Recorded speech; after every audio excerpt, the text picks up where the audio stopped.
All right, good morning. Thank you for this wonderful opportunity. And we would like to present our presentation with the title of Complex Dynamic System Theory, a Language Learning Perspective. My name is Doni Marzuki, and my other author is Indria Stuti, and we are from Polytechnic Negeri Padang. In understanding complex dynamic system theory, or in short, it is called CDST, because this term has sparked interest in a variety of disciplines, including mathematics, which is the origin of this theory, and also in physics, biology, and social sciences. In fact, in recent years, it has received increased attention in the field of language learning. So it began to shift into our own subject, and particularly in the context of second language acquisition. Therefore, this article will look at the use of CDST in language learning with a focus on its ability to provide a new perspective and the complex dynamic nature of language acquisition and language learning in general. So we can say that the purpose of CDST is to understand and explain the behavior of complex system, where changes in one part of the system can have a significant effect in the system as a whole. In this context, the language itself or the language learning development of the student is regarded as a complex system.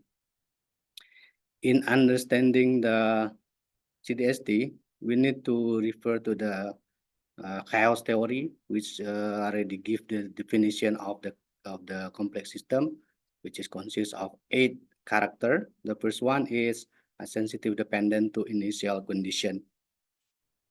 Complex dynamic systems are known to be sensitively dependent on the initial condition. This concept is similar to what is known as the butterfly effect.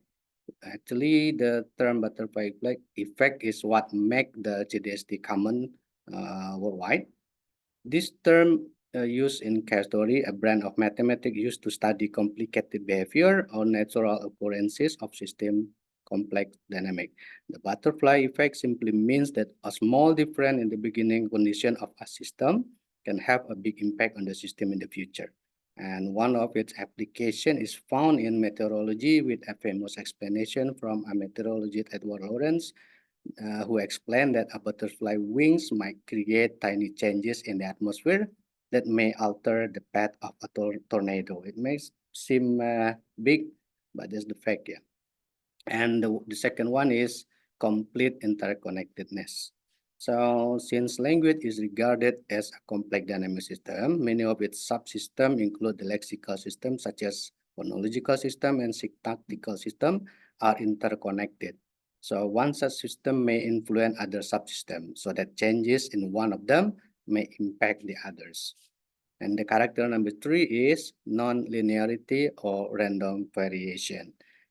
As we know that the word full of causality concept in which specific causes create specific effect. So it's something common in our natural world, right? But in complex dynamic system, it do not follow this normal causality concept. So the relationship between cause and effect is non-linear. In fact, there is a chaotic variation in the development that makes it difficult to predict. And the character number 4 is change through internal reorganization, interaction with environment. In CDSD perspective, system development is marked by changes in the system. So these changes are caused by internal self-reorganization and interaction with the environment. In language learning development, learners' motivation, self-efficacy, and cognitive skill are examples of the internal components, while parents, teacher, classmate, classroom, and the wider environment are considered as external factors. The character number 5 is dependent on internal and external sources. Most systems in the natural world are dependent on internal and external sources. Language learning and language use are also equally dependent on resources. Some of the internal resources are learner memory, capacity, problem-solving skill, well-being, and conceptual knowledge, and motivational resources. While the example of external resources are the special learning environment, learning material, academic support, and teachers. The internal and external resources constantly interact, and both of the resources are interconnected with the system. Number 6 is constant change. Dynamic system will constantly interact with the environment and reorganize themselves to cope with the internal changes. However, the changes are not linear and sometimes they settle into an attractor state. Once the system enters the attractor state, they will require a lot of energy to move into another development state. And number 7 is iteration. The development of system is an iterative process. However, instead of a simple iteration that just involves repeating merely the same action, iteration in the CDST perspective requires the involvement of other components. And the last one of the character is emergence properties. Emergence of properties of a system are regarded as higher level properties which are resulted from the interaction of low level component in the system.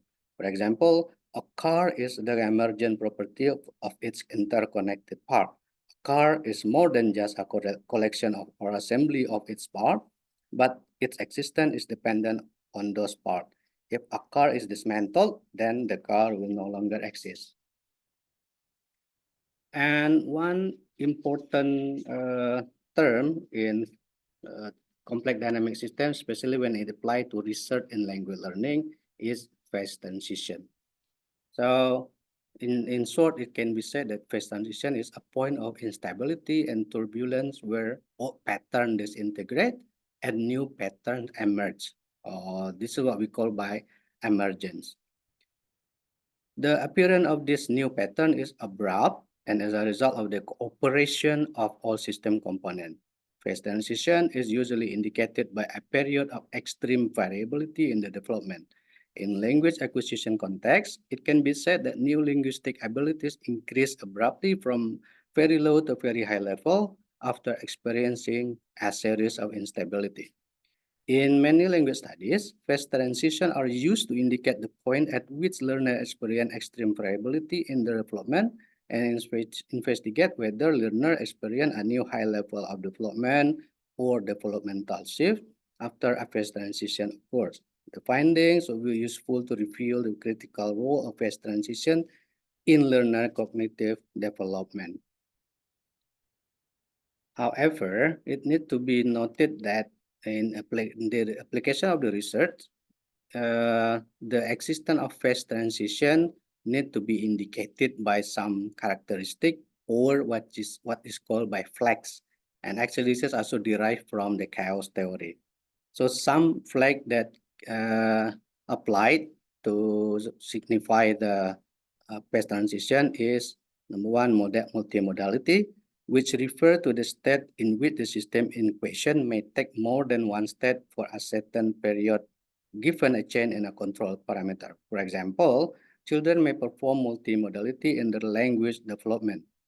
Before acquiring differentiated speech or speech with proper grammatical function, children are found to use both telegraphic or speech without proper grammatical function and differentiated speech at different times during their development. This multimodality can indicate a developmental transition between the old and the new rule or strategy. The second one is inaccessibility.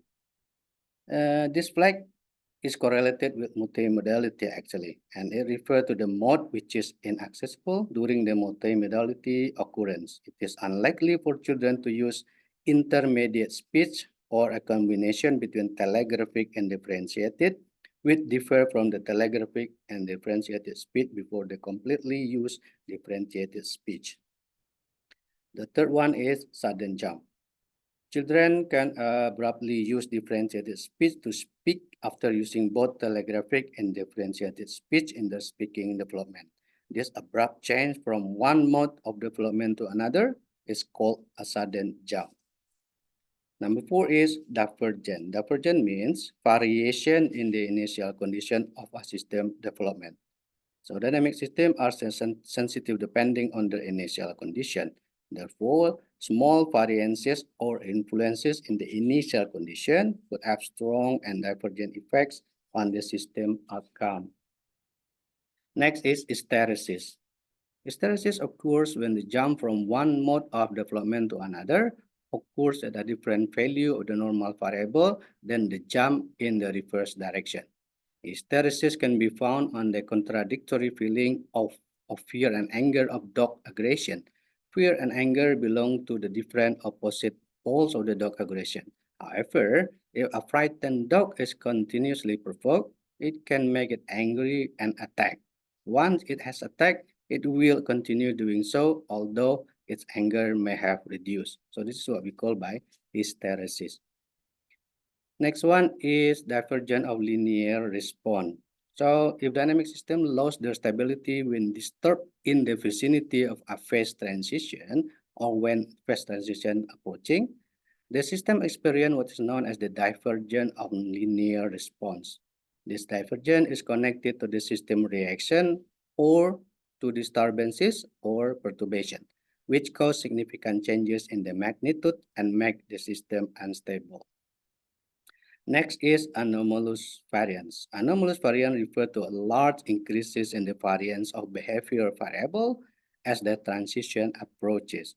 Anomalous variance also causes the system to become unstable. Usually, the anomalous variance is signaled by fluctuation in the system developmental trajectories.